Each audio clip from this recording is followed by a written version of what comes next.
Today I'll be using these 4 miniature plant pots to be the foundation of my latest art project. I'll be applying my twisted flower design across the entire surface of these 4 textured pots. I went ahead with these 4 pots due to the texture that they had and the base color being off-white. The reason why I love this so much, the texture allows me to use the medium that I tend to use for my floral designs, being a pen that is paint based, and with this it allows me to go around the surface much smoother and more controlled compared to a paintbrush itself. So I want to give you a little bit of an insight on the little trip that I took to obtain all 4 of them. Let's go.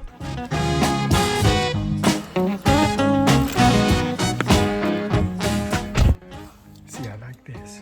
This is really nice, especially with the texture, but I'm not too sure what to do.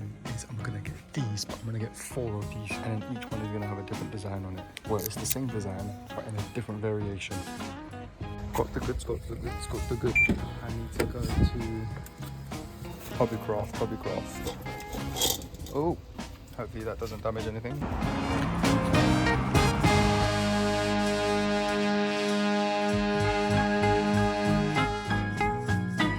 All right, we got it. Hopefully this is thick enough for the type of thickness I want my design to come out on these pots. So we've got 1, 2, 3, and 4 pots. So each one is going to have a different design to them, but it's going to be the same pattern. So then when they're all as a collective, they're unique in their own way, but they are from all the same collection. So I would have loved to do this all in the garden, but the temperature right now in England is crazy. It's about 35 degrees. So yeah, it's just not possible. Also, this is what I purchased from Hobbycraft. I'm sure it's the right thickness that I need, but I may be wrong. But I got 2 old ones upstairs, so hopefully I can figure it out. The masking tape is to mask the actual areas of where I want the design to finish.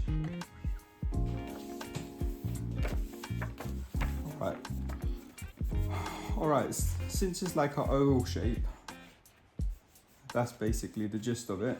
There we go, like that, right? There we go. Sorted. So what my plan is to start the design always in the lower section here, like that, right? Keep in mind, this is not the design, this is just the space that I'm going to be taking up on the actual pot, and then I'm going to try and start one here. This has to be a smaller one, so the first pot shall have a design that is small here, larger one at the bottom, and the petals and the leaves get close but not enough to touch each other. So that being said, I've placed a little bit of a protection on the table just in case anything gets scratched. What I'll be needing is masking tape, just because I need to figure out where the placement's going to be and I can visually see it while I'm applying the actual design on them. Decent. Hopefully I got the right size, because I don't want it to be too thin, because when it's too thin it makes the design look, I'm gonna have to apply too much detail and it's gonna look messy. All right, let's start on the first one. You know, sometimes with pencils and on certain surfaces they don't really come out even when you rub it out. So this is gonna be the outline of where things start. So if I start in this corner and then it comes out that way, this is where I have to stop for this particular design that is going to be placed here.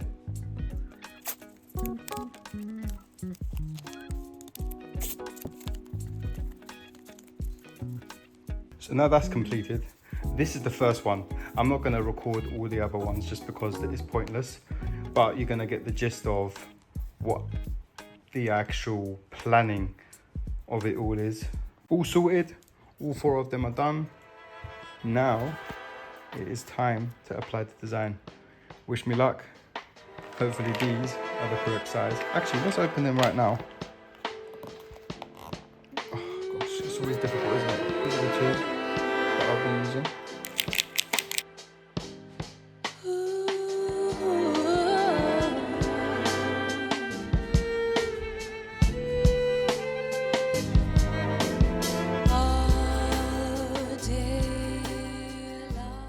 Here is the first initial design on the lower section, the twisted flower design. The brushes that I'm using right now, they're a little bit different to what I'm used to, just because they're a bit more softer. So when I'm applying, I can't really get the flick that I want. However, it's not looking too bad right now. So yeah, let's just continue.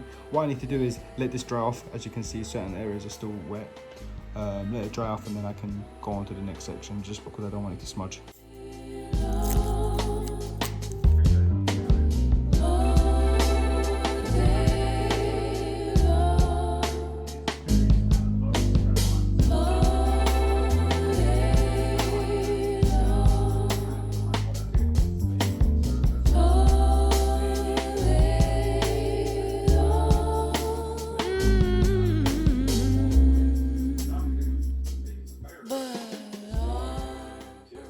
Slowly it's coming together. I've kind of got better with the actual brush, so results should be perfected eventually. So I've put it up right now just because the other side is still drying. Hit this area, and yeah, it'll be complete.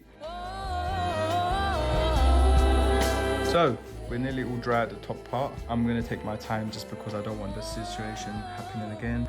I don't want to be touching it there and then smudging it all the way around, or smudging it in several places, and then by the time I figured it out that, oh, there's a situation on my hands, it's not possible to actually rub out. That's what I mean. One swipe and you've got a problem. So I needed to record this part because this is going to be the second one that I'm doing, but this area is the largest out of all 4 pots, so I'm going to kind of tackle this a little bit differently. Usually in the last pot I started the center of the flower here. I may create the starting point here, coming outwards, and then having petals drop from here and here. So just coming to the end of all 4 of them, I decided I wanted to add falling leaves, 4 actually, on each end of just 2 pots, right? Just so there's 2 variations and styles, so they're not all the same. So I'm gonna finish this one up and then it'll be the final reveal. So it's all complete. I'm very happy with all 4 of them. I wouldn't have changed anything during the entire process. Thanks for watching. Don't forget to like, comment and subscribe, and I'll see you in the next one. Take care.